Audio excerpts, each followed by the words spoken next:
Hey guys, and welcome back to another challenge video right here on TetraBitGaming, where I try to beat a game in various unconventional ways. Now, in the long time that I've been doing these challenges, up until this video, I've only ever tackled 3 different games. So I think it's time to finally add another one to the repertoire. This time, probably my favorite 2D Mario game, Super Mario Bros. 3. So ever since I made my first challenge video on beating Super Mario 64 without touching the ground, I've tossed around the idea of trying to beat other games with the same criteria, and thankfully Super Mario Bros. 3 has just the item for a challenge like this. Yes, this of course comes to us in the form of the P-Wing. So for those that don't know, this normally rare item in the game allows you to keep maximum speed as Raccoon Mario to fly around to your heart's content. So let's first explicitly set out some ground rules here to set the expectations right. First off, to make this challenge possible at all, I'll be giving myself unlimited P-Wings to start each level with. Then touching the ground, or basically anything that isn't an enemy, is strictly forbidden, barring certain circumstances for which the sake of this challenge must be allowed. This includes the start of each level since you automatically start on the floor, cutscenes, this strange occurrence in Boom Boom fights, as well as entering doors and pipes. And I don't think I should have to say this, but before some schmuck brings it up, yeah, walking in the overworld map doesn't count either. And really quickly before we start, if you enjoy this video, consider subscribing. Over 70% of people that watch my stuff aren't subbed. So go subscribe right now. Thanks. But anyways, with all of that said, it's time to slap on some P-Wings and take to the sky in 3, 2, 1. Up first is of course World 1-1, and within a few seconds it was clear that many stages would be pretty simple in this challenge. With a nice open area to fly around in, there wasn't much to stop us or even bring us any difficulty, so within seconds the first stage was done. Easy peasy. World 1-2 wasn't much harder either. Now, although I technically can just fly way up to the top and avoid everything, to challenge myself a little bit extra, I'll be staying lower to the ground, unless I absolutely need to avoid something. But anyways, that's another one down. Now here in a normal playthrough, I usually hit up level 3 to get the warp whistle there, but since that requires standing on this here platform, that's going to be a no-go for this challenge. That said, since doors are allowed, the warp whistle in the first fortress here is fair game, so let's grab that and press on. Now again, yeah, technically I can warp all the way to World 4 with this and skip several levels, but I'll keep this whistle as an emergency contingency and only use it if I absolutely need to skip a level. Anyways, now moving on to World 1-4, and this is where the real first obstacle for this challenge comes about. Getting down into the cave was no big deal, but the super ease of this challenge gets paused at this here piranha pipe. This is the first of several 2-tile high gaps that we'll need to get through in this challenge. Normally this section is no problem, but not quite when we can't touch the ground. To get through these, I have to perfectly time a tail wag. Too early, then I'll just keep flying up. Too late, and Mario will touch the ground. And of course, we can't have that. Thankfully for this one here, I got pretty lucky and I was able to do it rather quickly. The next section of the stage was no problem until I came across yet another 2-tile high gap I had to cross. I really must have gotten lucky with the first one, because this one was definitely giving me a lot more trouble. Not only was I unable to time the flutters nearly as well, but the timing with the piranha in this pipe was also really tough. Now, even though this was only the 4th level so far, I was already contemplating using the warp whistle. But thankfully I got to keep it, as with another attempt I was able to barely squeeze through and make it to the next section and clear the stage. World 1-6 was a nice open level, which was awesome to have following the last course. And just like that, we are already on the first castle or airship stage. Thankfully, flying to the end was no biggie, and the fight with Larry Koopa wasn't much harder at all. And there we go, we got the wand, and World 1 is clear. World 2-1 was a great start to this world, as it proved to be of little challenge at all.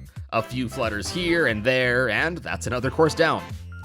Now before we go on, in the interest of time and in the interest of me not repeating that an open world was super easy, from here on out in this video, if a stage is open and easy, I'll just quickly mention it or just skip on to the next stage that gave me any issues. So 2-2 was really easy, but now we got another enclosed level, if you will, at the next mini fortress. Here we're both introduced to Boo and Thwomp enemies, both of which prove to be quite a nuisance here. For the Thwomps, although the gaps weren't 2 tiles high, I had to time my flight more precisely to avoid getting squooshed.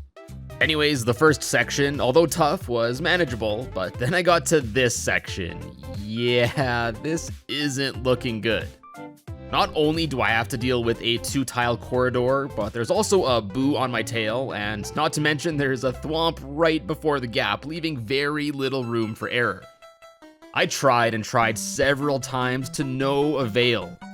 Now normally I'm an optimist in my runs, but even I was starting to think that the challenge really might be in jeopardy here. That is, until I had one decent attempt. I didn't make it through, no, but this attempt gave me hope that this could actually be possible, despite how precise it might be. After several more attempts, I actually made it through. Or did I? Well, I mean I did, but I didn't feel 100% confident that I didn't touch the floor to do so, so my stream chat and I looked over the footage to see if this was legit. And after closer inspection, it appears that I did in fact touch the floor, so unfortunately this attempt was null and void. So back to the grind we go, gamers. I restarted the level to get to the same spot, without the Boo this time, to try and make things a bit easier. Then, on my first attempt back... Oh! Did I just do a first try? I just barely managed to squeeze through. I gotta say, I guess the hitbox gods were pretty good to me here. Although the rest of the fortress wasn't super easy, it absolutely paled in comparison to that section. I am genuinely surprised I was able to make it through. Anyways, now I guess onto the first Boom Boom fight of the challenge. And before fighting, here we can see the weird Boom Boom exception I mentioned at the start of the video. For some reason, if you fly to Boom Boom, you get stuck in the middle of the room, and then you can't move left or right until you touch the ground. I guess there's some sort of trigger point or something that needs to be touched in order to activate the fight, but in any case, like I said at the start, I'll lump this into the cutscene exception. Anyways, 3 hits later, and Boom Boom the Mad Lad is down for the count. Next, World 2-3 was a cakewalk. That is until the end section, which at first glance made me worry. How am I gonna avoid landing on all these blocks to get to that pipe? Well, thankfully, all I really had to do was hit one of the Koopa shells, and the rest of the work basically did itself. Definitely not as bad as I thought it'd be. The quicksand level was no problem, since the Angry Sun can't even attack me in the upper middle section here, and then 2-4 had a secret up top that I honestly didn't even know about until this point, which made this level another super easy one to do. Next was the pyramid level, and honestly the hardest part of this stage was actually getting into the pyramid. So the entrance door to this pyramid was 2 tiles high, of course, why wouldn't it be? But the worst part was honestly the platform just before the entrance here. This meant that I couldn't just swoop down from the top since I would just land on it, so the only way in is to perfectly time my flight to once again not touch the ground here, but also not to fly too high to land on the upper platform. This was super frustrating as I felt like I kept getting close, but I guess not close enough. Eventually though, I did get it, but then came another obstacle, breaking through these block stacks. I tried to spin mid-flight, but I couldn't get the top blocks, which made getting through really tough. Thankfully, my chat suggested that I crouch before taking flight, which again is another thing I didn't even know existed. Like, how does this make any sense? Anyways, by crouching like this, not only could I easily break the upper blocks, but now my hitbox was also smaller, so this should make squeezing through smaller gaps much easier for the rest of the challenge. I mentioned my stream chat a few times now, so quick shameless plug, if you'd like to join the chat and watch, give tips, and support me in these challenges, be sure to follow me over on Twitch, where I occasionally do these streams. Link will be down in the description, and I hope to see you in the next one. Anyways, even with my new crouching strat, I was stopped up by this block here, where the problem was now breaking a block on the bottom. I tried several times to squeeze on through to no avail, and once again stream chat came to the rescue and suggested that I just hit a buzzy beetle into this block to make things easier. And make things easier it did. Thankfully, this was the last of the difficult stuff here. And with that course done, time for the next airship already. Just like the first one, nothing crazy here, bada boom, bada bing, Morton goes down, and the second wand is ours. World 3 is up, and being the water world that it is, this historically has been one of my least favorite worlds in the game. That said, this world is great for this challenge since it contains several open levels as well as water, which isn't ground, so touching it and swimming through it is no problem. 3-1, easy. 3-2, easy. 3-3, no problem. Now onto the first fortress here. Luckily with the P-Wing, I didn't have to mess around with remembering which door here was the correct one, as I could just fly up to the end section of this room, no problem. And just like that, another boom boom goes boom. 3-5 and 3-6 were no problem. Then I chose to skip level 7 and the castle since I guess I don't need to do them. World 3-8 was nothing crazy, and then 3-9 had me scared at first with this here piranha pipe, but turns out I was a pro at these 2-tile gaps at this point. This section here of the stage also worried me since I can't break these blocks by tail spinning or with the Koopas. Thankfully enough though, I was able to grab them and throw them all without having to land back on the ground. Another close call, that could have been really bad. Wow, would you look at that? Another easy airship level in this challenge, who would have thought? The boss fight with Wendy, however, was probably the toughest one yet, since her hoop projectiles were tough to dodge, and after the second hit, when all three were up, I was pretty scared. But eventually, that's yet another Koopaling, airship, and world clear. And now, onto probably my favorite world in the game, World 4. Thankfully, the first two levels gave me no trouble at all, and neither did the third one really, minus this here 2-tile gap, which I already knew the drill by now. The World 4 fortress is up, and after clearing the easy first section, is that a 1-tile gap? 2-tile high gaps are tough as it is, and even with crouch flying, there's no way I'm going to be able to squeeze in there, especially not in time before this thwomp here crushes me. Is this it? Is the challenge really over? Nope, thankfully one of these fine pipes here actually leads us to a secret area. And after navigating through this area, the other end of the shortcut basically takes us right up to Boom Boom. Not too shabby of a shortcut at all. And then yet another Boom Boom goes down for the count. World 4-4 wasn't super hard at all. Well, the level itself, but unfortunately there's a dumb Lakitu fella here that was pretty much bullying me. God, I hate you. But on the bright side, after this stage, 4-6, the next fortress, the World 4 airship, and the fight with Iggy were all as easy as pickle in chocolate ice cream. Time now for some spicy World 5 action. Although 5-1 was fine, 5-2 brought on a tough start to this world, as it was surprisingly hard to squeeze my way under this here pipe. I thought maybe I could cheese this level, but nope, the developers were too big brain. Thankfully though, eventually I squeezed on through and was able to beat the stage. 5-3 was a breeze, so now onto the spiral tower we go. Here we got the usual thwomps problem, the radioactive waffle, dragon scale spotlight things, or whatever you want to call them, and a few tighter gaps. As a side note, one weird thing I found here was that when flying over to this hidden area here, when flying up I was like breaking invisible blocks, and the blocks would appear to be breaking on screen. It was really strange. It's like there's a hidden parallel universe up there which was causing stuff to happen in the normal world too or something.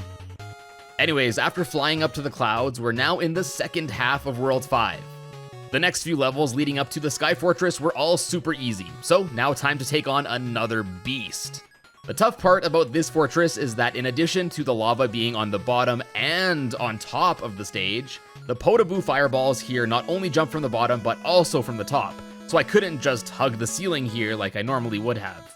And I couldn't really rush here either, as it was tough to predict when these Potaboos would jump, so yeah, I guess you could say I might have died here a few times. Luckily, the Potaboos were the hardest part of the stage, and there wasn't anything really tricky movement-wise. So 3 more hops and another fortress crumbles.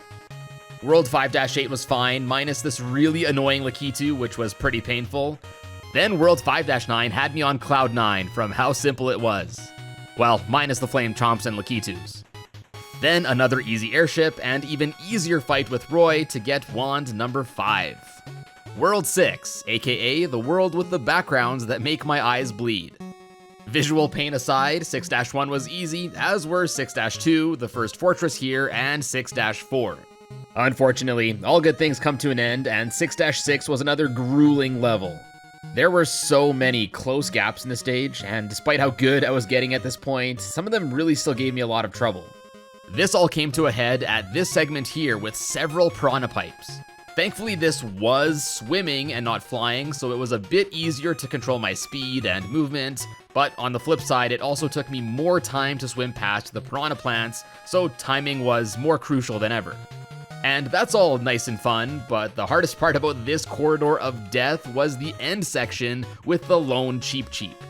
The Cheep Cheep, coupled with the piranha and not being able to touch the floor, left little room for error. I essentially had to time my way past the piranha and then stall in this little pocket here until the Cheep Cheep swam back. And once again, I had to take extra care to time my swimming to not be too slow to touch the floor, and also not too fast to swim up and hit the oncoming Cheep Cheep. This wasn't a fun time. Then I had some more flame chomp entanglements, more waffles, a tight gap to jump, and another mad lad to put down. After quickly clearing World 6-8, the next fortress starts off rough for this challenge. It's almost like the developers expected players to try the stage with a P-Wing. Fortunately though, that was pretty much the only rough part of the stage. Guess what? Another easy airship. Well, apart from this fire bar hallway of death, that was kind of rough. And the fight with Lemmy was surprisingly not super easy too. I guess I'm so used to Super Mario Maker 2 where his balls don't damage you, but they do here, so that was fun. But thankfully, I'm an epic gamer, so Lemmy just Lemmy'd his last Lemmy. Off to World 7 we go, 2 worlds left. Levels 1 through 3 were incredibly easy, nothing really to say there. And then 7-4, although pretty rough, was all underwater, so most of the difficulty is just inherent here, regardless of the challenge at hand, so nothing too notable for us there. Now the first fortress here was pretty interesting. Here we start off in a room full of breakable blocks, so although it would have been tough to try and sneak down through the gap here, I can way more easily just break a few blocks up here and make a shortcut of my own. And just like that, after flying up to the pipe here, that's another fortress down.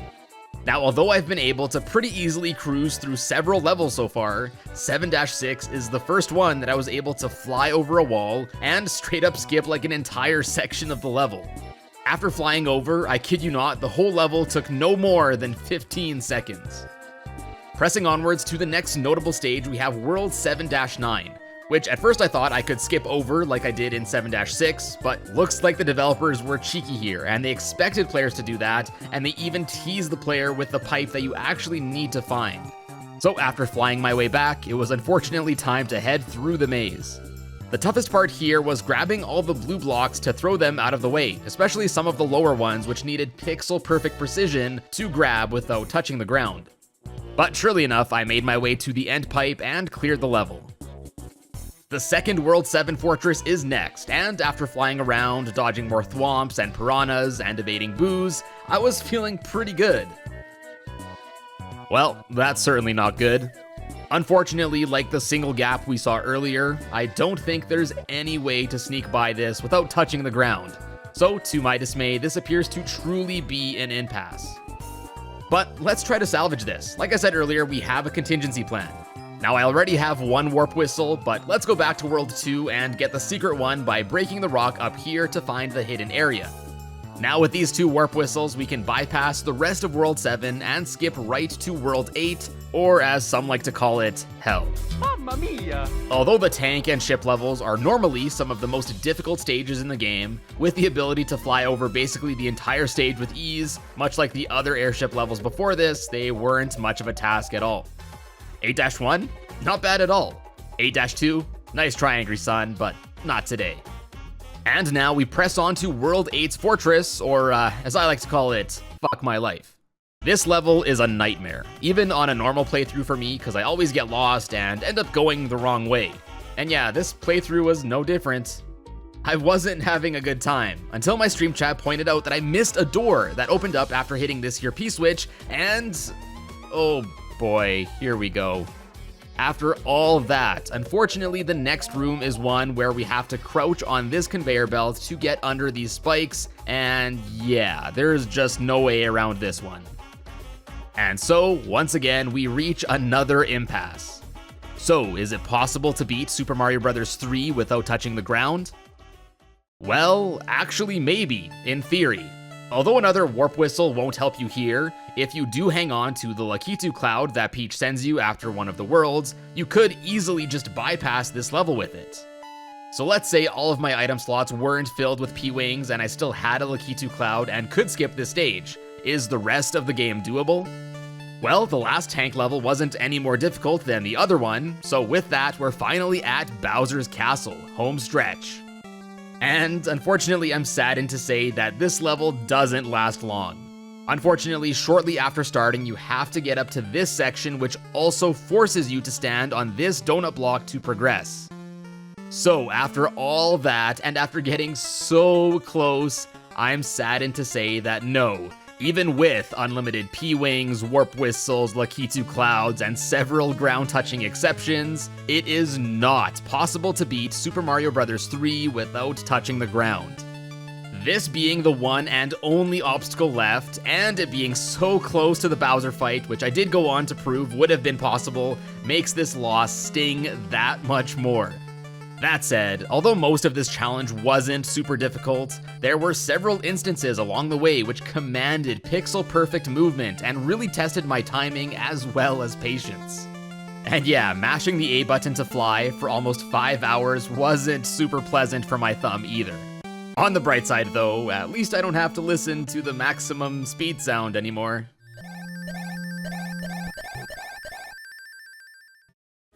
And with that wraps up this Super Mario Bros. 3 challenge, and I hope you enjoyed it.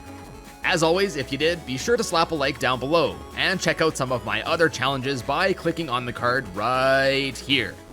Be sure to subscribe here for more content, swing by my other social media things which are all linked down in the description below, and if you want to support the channel, check out my merch over at TetraBitGaming.com, or consider becoming a channel member to get some extra nifty channel perks. Check out that join button below for more information.